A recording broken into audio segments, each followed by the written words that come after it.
प्यारे बच्चों, आज हम कृषि भौतिकी में प्रतिरोधों के संयोजन का अध्ययन करेंगे। संयोजन का अर्थ है कि प्रतिरोधों को जोड़ना। तो चलिए जानते हैं प्रतिरोधों का संयोजन किसे कहते हैं। कॉम्बिनेशन ऑफ रेजिस्टेंस, कुछ ऐसे प्रतिरोध को जिसे विद्युत परिपथ में इस संयोजन के स्थान पर प्रयुक्त करने पर परिपथ में वही धारा प्राप्त होती है। इस संयोजन को तुल्य प्रतिरोध कहते हैं। प्रतिरोधों का संयोजन करने के लिए दो तरीके हैं। पहला हमारा श्रेणी क्रम संयोजन। अब समझते हैं हम श्रेणी क्रम संयोजन किसे कहते हैं। जैसे अलग अलग प्रतिरोध आपको दिए गए हैं, एक R1 है, दूसरा R2 हो गया, तीसरा R3 हो गया। अब इन्हें अगर हमें श्रेणी क्रम में जोड़ना है तो इसमें किसी एक प्रतिरोध के दूसरे सिरे को दूसरे प्रतिरोध के पहले सिरे पर, ये इसका पहला सिरा है, इसका दूसरा सिरा, ये इसका पहला सिरा, इसका दूसरा सिरा, पहले प्रतिरोध के दूसरे सिरे से दूसरे प्रतिरोध का पहला सिरा जोड़ देते हैं। हो गया R2। फिर इसके दूसरे सिरे से इस जो अगला है इसका पहला सिरा इसके दूसरे सिरे से जोड़ देते हैं। इस तरह जोड़ने पर जो परिपथ हमारा तैयार होता है वह संयोजन कहलाता है श्रेणी क्रम संयोजन। संलग्न चित्र में आपको दिखाया गया है एक प्रतिरोध R1, दूसरा R2, तीसरा है R3। यहाँ से लेकर यहाँ तक R1 प्रतिरोध है, यहाँ से लेकर यहाँ तक R2 प्रतिरोध है, यहाँ से लेकर यहाँ तक R3 प्रतिरोध है। यहाँ पे बैटरी लगाई गई है। बैटरी के धन सिरे से ऐसे ही विद्युत धारा जो प्रवाहित हो रही है और ऐसे होकर के ऐसे करके वापस आ जा रही है। यहाँ पे कुंजी लगाई गई है। तो ये जो धारा है ये समान है, लेकिन इन प्रतिरोधों पर उत्पन्न होने वाला जो विभवांतर है वो अलग अलग है। यहाँ पे V1 है, यहाँ पे V2 है, यहाँ पे V3 है। इस तरह से अब हम याद करते हैं कि R1 पर ओम के नियम से, ओम का नियम लिख लेते हैं। ओम का नियम से, ओम का नियम क्या है? V बराबर I R होता है। तो इस जगह पे हमारा I धारा जा रही है और R1 प्रतिरोध है और उत्पन्न विभवांतर क्या है? V1। तो V1 का मान हो जाएगा हमारा I R1। Equation number first कर लें। V2 बराबर I R2। V3 is equal to I R3। तीसरा इक्वेशन हो गया। इन तीनों का जो संयुक्त विभवांतर है AB के बीच वो है B। AB के बीच, A और B के बीच जो विभवांतर है वो है V। V किसके तुल्य है? इन V1 प्लस V2 और V3 के योग के तुल्य है। अब यहाँ से हम V1 का मान, V2 का मान और V3 का मान इस समीकरण में रख देते हैं। V बराबर V1 की जगह रख देंगे I R1 plus I R2 plus I R3। अब देखिए यहाँ पे I सब जगह उपस्थित है तो I को हम कॉमन ले लेते हैं। V बराबर I, ब्रैकेट के अंदर बचेगा R1 plus R2 plus R3। अब हम इस समीकरण से I को यहाँ ले आए तो जाएगा V बटा I बराबर R। I को यहाँ लेते हैं तो जाएगा V बटा I is equal to R1 plus R2 plus R3। V बटे I को हम इस इक्वेशन के आधार पर क्या लिख सकते हैं? R के बराबर। तो हमारा हो जाएगा R बराबर R1 plus R2 plus R3। ये जो हमारा कैपिटल R आया है ये R1, R2 और R3 के तुल्य प्रतिरोध के बराबर है। इन तीनों के योग का जो तुल्य प्रतिरोध है हमारा कैपिटल R है। अब हम जानेंगे दूसरा विधि जो है जोड़ने की, समांतर क्रम संयोजन।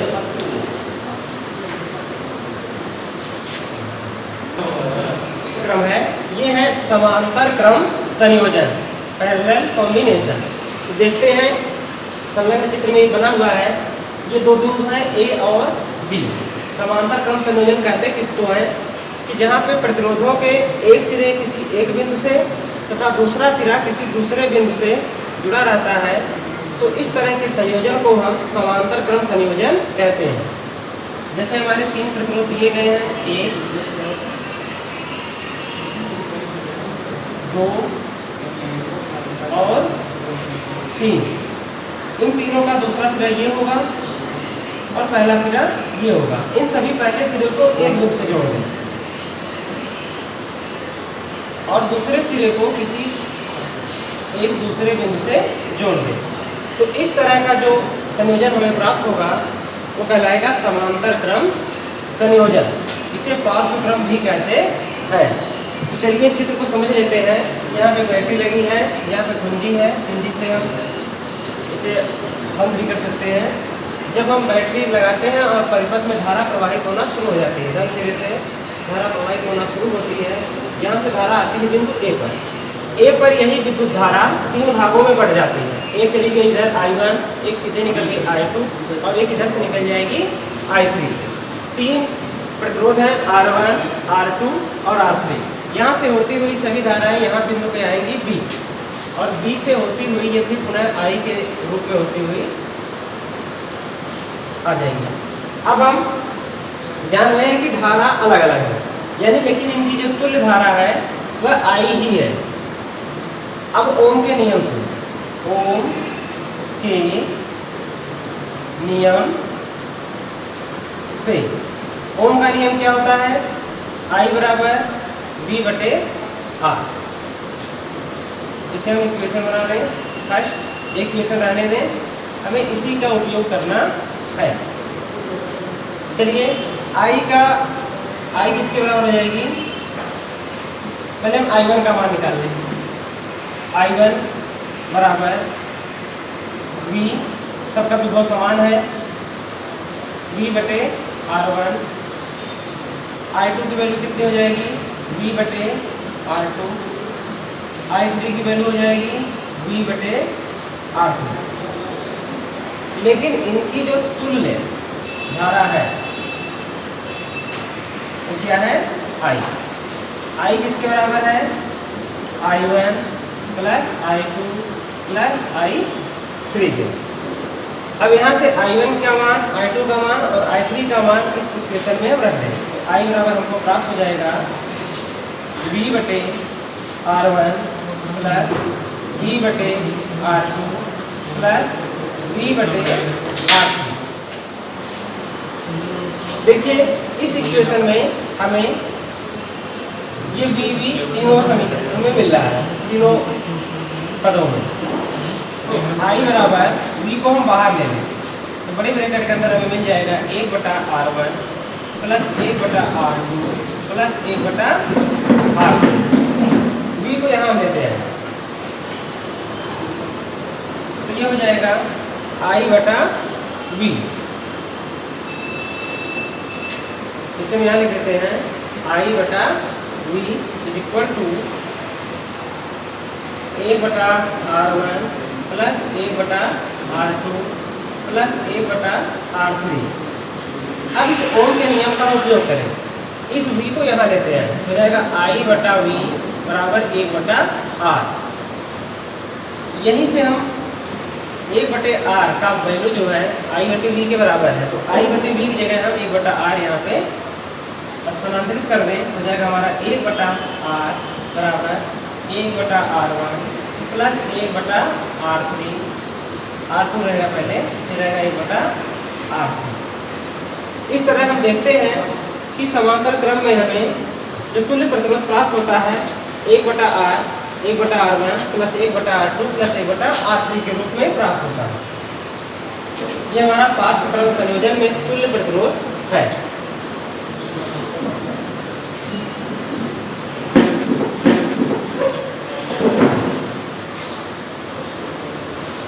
चलिए अब हम आगे जानते हैं प्रतिरोध पर ताप का प्रभाव। इसको हमने 3 कैटेगरी में बांटा है।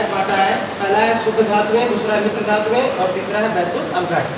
अगर शुद्ध धातु है जैसे सोना, चांदी, तांबा, इन सब में ताप बढ़ाने पर क्या होता है, उनके प्रतिरोध बढ़ते हैं। उनके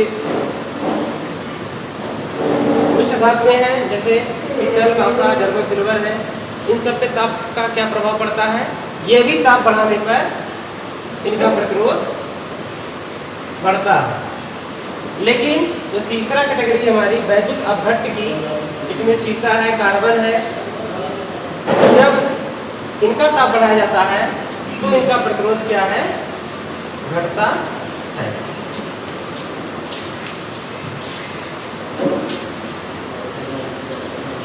आगे अब हम जानेंगे विशिष्ट प्रतिरोध। विशिष्ट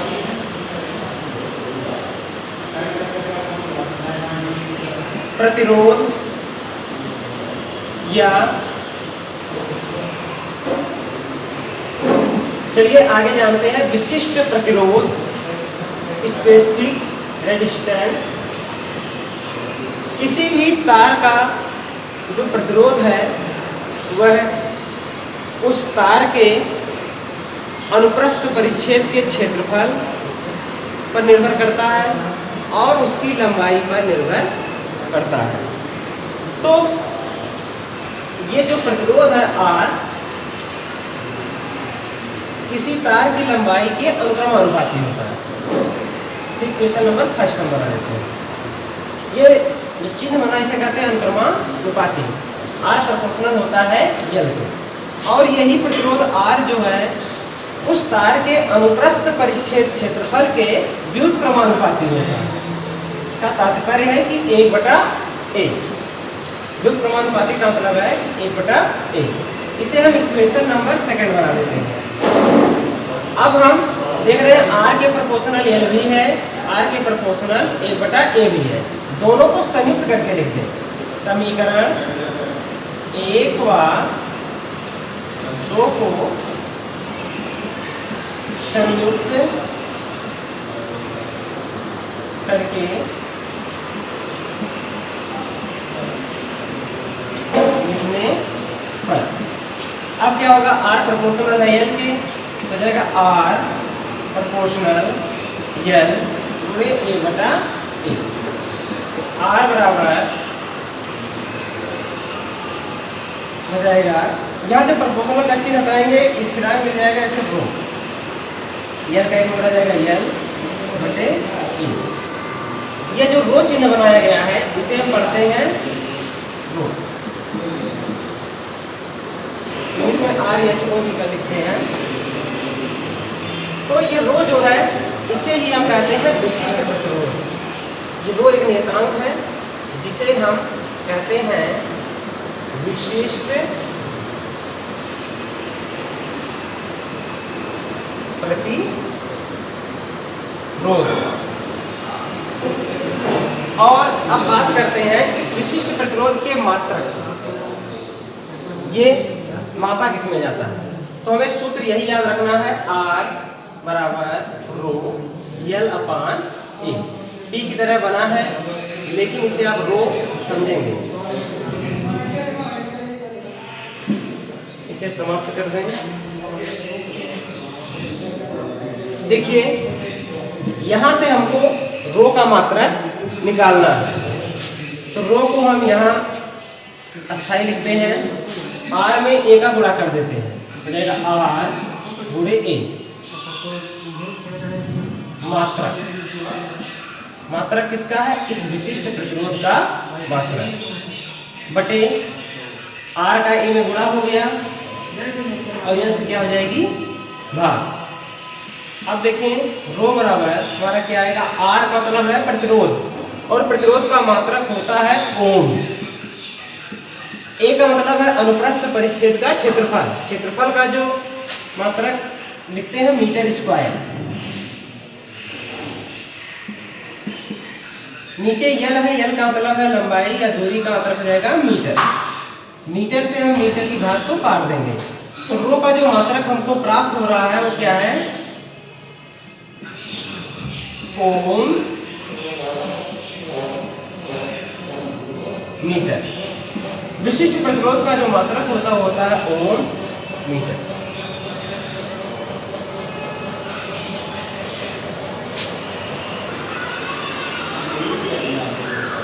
आगे दो प्रश्न दिए गए हैं हमको, एक है श्रेणी क्रम में जोड़ने के लिए और एक है समांतर क्रम में प्रतिरोधों को जोड़ने के लिए। तो हमें ए और बी के बीच इन प्रतिरोधों को जोड़ना है। देखिए जो आपको अभी बताया गया है विशिष्ट प्रतिरोध, इसका अगर एमकेएस पद्धति में मात्रक पूछेगा तो आप बताइएगा ओम मीटर। लेकिन अगर सीजीएस पद्धति में दिया होगा तो क्या होगा ओम सेंटीमीटर या ओम सेमी। ये एक बार एग्जाम में पूछा गया है, उसका कोई मतलब नहीं ऐसे। देखिए ए और बी के बीच तीन प्रतिरोध हमको दिए गए हैं। पहला है R1, दूसरा है R2, तीसरा है R3। तुरंत हमें याद आएगा सूत्र हमारा क्या था, R बराबर R1 plus R2 plus R3। क्या करना है, तुल्य प्रतिरोध हमको R निकालना है। R1 की जगह हम लिख देंगे 3 ओम, R2 की जगह लिख देंगे 4 ओम, R3 की जगह लिख देंगे 5 ओम। 3 4 7 और 5 हो जाएंगे 12 ओम। यानी कि पहले वाले सवाल में ए और बी के बीच तुल्य प्रतिरोध हमारा कितना हो जाएगा, तुल्य प्रतिरोध R बराबर 12 ओम। दूसरे सवाल में देखते हैं ए और बी के बीच तुल्य प्रतिरोध हमको निकालना है। इसको मान लीजिए R1, इसको R2 और इसको R3। सूत्र हमारा होता है 1/R बराबर 1/R1 plus 1/R2 plus 1/R3। 1/R बराबर 1/R1 का मतलब है 1/6 प्लस 1/9 प्लस 1/18। तीनों का लासा ले लीजिए जाएगा 18। 6 का नाम 6, 6 3 18। 6 का 9 9 9 2 18, 2 18 का नाम 18। 3 2 5 1 6, यानी 1/R की वैल्यू यहाँ पे आ रही है 6/18। 6 का नाम 6 और 6 3 18। 1/R की वैल्यू आ गई 1/3। इस R का मान निकालना है तो R को उल्टा कर दें। R किसके बराबर है 3, 1 से घटा है या फिर R बराबर आप लिख सकते हैं 3। तो 3 आया ये ओम में आएगा, हो जाएगा ओम में। इसको लिख देंगे R बराबर 3 ओम। ये लिखने की जरूरत नहीं है, इसको रहने में डायरेक्ट आप ओम लिख दीजिए। तो R बराबर कितना आया तुल्य प्रतिरोध हमारा, इस क्रम में D श्रेणी और समांतर दोनों क्रम में जोड़ने को दे दिया जाए। तब क्या करेंगे, यहाँ पे हमें ए और बी के बीच में तुल्य प्रतिरोध को निकालना है। तो सबसे पहले हम क्या करेंगे, जो पास पास है, जैसे कि समांतर क्रम में है, ये भी समांतर क्रम में, पहले इन दोनों को जोड़ लें। इसको मान लें R1 और इसको मान लें R2। तो क्या हो जाएगा हमारा 1/R बराबर 1/R1 प्लस 1/R2। 1/R बराबर 1/R1 का मतलब 1/12 है, 1/R2 का मतलब है 2/24। 12 और 24 का लासा लेंगे तो आ जाएगा हमारा 24। 12 गुना 24, 24 करना 24, 2 और 1 हो जाएगा 3/24। 3 का नाम 3, 3 8 24। 1/R बटा 1/8। R की वैल्यू यहाँ से हमको मिल जाएगी 8 ओम, जो इन दोनों का संयुक्त रूप में है। मान लीजिए यहाँ पे तो ये जो दोनों संयुक्त रूप में होकर के 8 ओम ही हो रहे हैं। देखिए नीचे वाला जो हमारा है 8 ओम आ गया है इन दोनों का संयुक्त रूप में। अब इस चित्र को हम इस तरह से भी बना सकते हैं। मान लीजिए ए है, ए के बाद 4 ओम यहाँ पे जोड़ा गया है। दोनों का संयुक्त रूप में कितना आ गया है हमारा 8 ओम। ए और बी के बीच अब हमको तुल्य प्रतिरोध निकालना है। देखिए 4 ओम और 8 ओम किस क्रम में जुड़े हुए हैं? ये दोनों जुड़े हुए हैं श्रेणी क्रम में। श्रेणी क्रम के लिए हमारा जो सूत्र होता है R बराबर R1 प्लस R2। यहाँ पे R 4 ओम इसको R1 मान लीजिए और इसको मान लीजिए R2। यहाँ पे रख दीजिए R बराबर R1 की जगह पे 4 ओम, R2 की जगह पे 8 ओम। R बराबर हमें मिल जाएगा 4 और 8 जोड़ मिल जाएगा 12। ये तुल्य प्रतिरोध हमारा यही हमारा आंसर हो जाएगा। देखिए तुल्य प्रतिरोध हमारा यहाँ कैपिटल R बराबर आया है, तो एक ही सवाल में दो जगह हम R नहीं कर सकते, इसको R डैश बना देते हैं। R डैश की वैल्यू हमारी आई है 8। तो कहाँ आई है? यहाँ पे दोनों को सॉल्व करके